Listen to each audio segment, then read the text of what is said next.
Hey yo, shout out to my nigga Mikey T, the movie star. There's a lot of scrutiny on Troy Ave right now. Mm-hmm. Why do you think he's facing so much backlash for what seemed to be one of the most gangster actions on camera?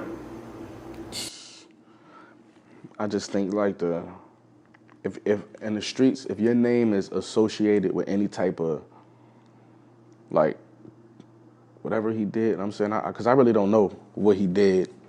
They say, I'm saying, I really don't know what he did.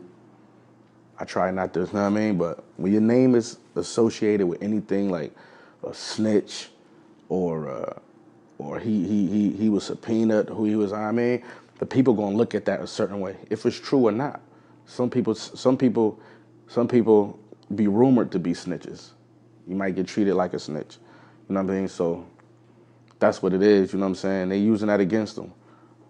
They using that shit against them. You know how this shit go, man. You know how this shit go.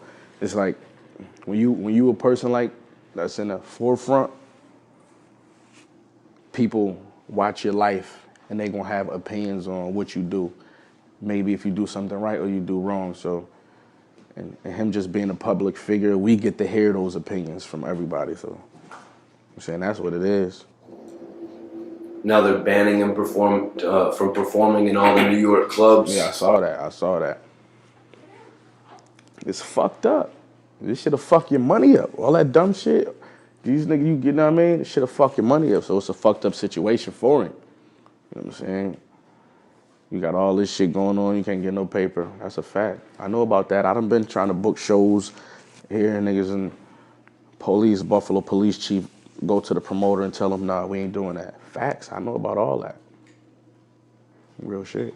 With all the speculation on Troy Ave, do you think if he doesn't take the stand that it'll go away? I don't know because, like I said, sometimes it don't be about what's actually going on.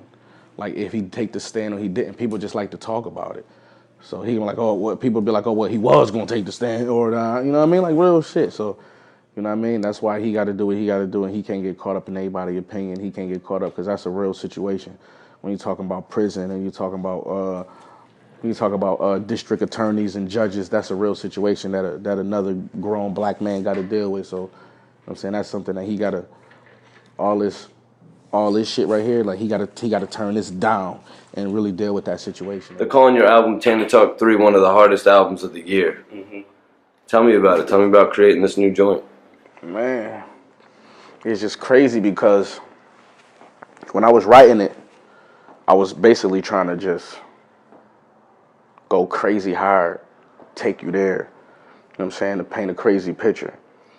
And rappers know. They know what I'm about to they know about this what I'm about to say. Sometimes you record music and then you don't listen to it for a while because it's not coming out after you record it. It might sit on the shelf for a while. And Tana Talk 3 sat on the shelf for a while. And after we did it, like Wes was telling me, yo, this shit fire, this some best shit. Conway telling me like, yo, this some of the hardest shit. You know what I'm saying? So I know it's hard, but I'm thinking like, damn, is it that hard? I'm gonna be honest with you, pause. But months went past and it still wasn't out. Months were passed and it still wasn't out. So I kind of like heard it different. I was like used to the songs, but when that shit came back out, everybody for their first time hearing it, they went crazy. And I knew they was because it's about timing. And it's also about the feeling that I create when I'm doing these songs. People know me now. I could have been put out an album, but people got more familiar with me. And the more they got familiar with me, they knew my backstory. You know what I'm saying? They knew what I bring to the table. They you know what I mean? They became fans of me. So getting that right now, that was just perfect timing. You know what I'm saying? Shit's crazy. I was 3 in the morning, 4 in the morning, up nights writing with Danger.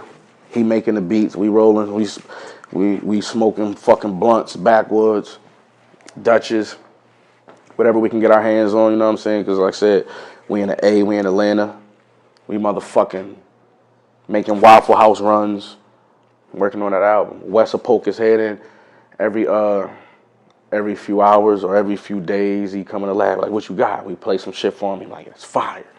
I mean, and Conway, he coming in the lab telling me he hearing songs. He giving me pointers like, yeah, just I mean, just be you on this shit. He telling me don't. What he told me? He told me one time, it's like, don't let the pressure get to you of writing this. I'm saying, just keep doing what you've been doing. So man, she was dope, man. Epic, How about working with Alchemist? crazy. The first time I met Alchemist, I recorded that 51. You know what I mean? And that was my first time in LA. Everything. It's crazy, you know what I'm saying? Even to work with somebody like that at that time of my life, when you go to a studio, my first time meeting him now, first and foremost, he worked with all the legends. He worked with all the niggas. Mob, you know what I'm saying? Fucking Kiss, whatever, you know what I mean? All the niggas who I listen to, Styles P, going to the studio and seeing all the platinum plaques on the wall, gold plaques. And I just signed the deal with Griselda like 3 weeks ago. You know what I'm saying? And I'm looking at all the plaques, and then he like playing the beat. It's like, yo, you got something? And I'm going there and I'm cooking up. And it's like, you gotta go hard, my nigga. You know what I mean? You gotta go hard. And it would be different if he was sending the beat to my studio back on the East Coast, but I'm in the studio. Every song on my album from Alchemist, I was in his studio and we recorded that together, and he was on the boards. Every joint that he produced on my album was like that. There's no sin. We was right there together. So in saying that, how was the interaction between the two of you? Cool, man. You know, I'm family, he family. That's how we get introduced. We get introduced to each other through family. Wes and them. Al is damn near Griselda. Everybody know that Alchemist is damn near Griselda. You know what I mean? So Wes and them introduced him to me, and he already heard songs. I'm on albums. He listened to the boys. You know what I mean? So, and of course I know who the fuck he is. So it was real smooth. It was real smooth. What was the longest amount of time that the two of you actually had to stay in the studio together when creating a track? Were you guys together maybe 10 hours one night, or? About what I was about to say, about 10 hours. You know what I mean? About 10 hours. And I'm not in there, and for 10 hours, that day I did like 3 joints. You know what I'm saying? I done been in the studio long over there, not even recording, just over there fucking with him. But I done went over there like, that 97 Hove, that verse for 97 Hove, I think I did like 3 or 4 tracks that day. You know what I mean? On some real shit. Because when I did that track, those was 2 different songs. Those was never meant to go together until a week before the album came out. We put those together like a week before it came out. Put the skit on there.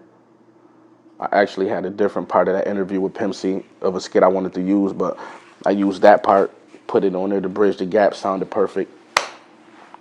Hard 97 Hove. I can't wait to shoot the video.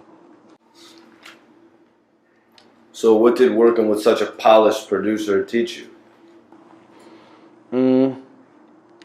Shit, it just felt good, and it just, I mean, that's a confidence builder. You know what I'm saying? When you get in this game and you get to get in the lab and work on some shit with somebody like that at the boards, you know what I'm saying, and tag teaming with him, you know what I'm saying, tag teaming on a project with Al. That's a confidence builder, and you know, in this game, man, confidence is everything, man. You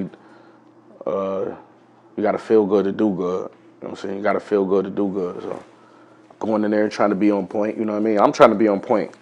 I'm trying to show people that I'm on point. I'm never slacking. I'm never bullshitting. If I'm in a lab, I could write some shit on the spot. You know what I'm saying? And it don't take me that long. And I'm not rushing through it. It's just when I catch that feeling, I catch that feeling. So it's just a confidence builder to be able to get in there with him. You know what I'm saying? I don't want to let him down. You know, this nigga done work with every fucking body. All the dope niggas.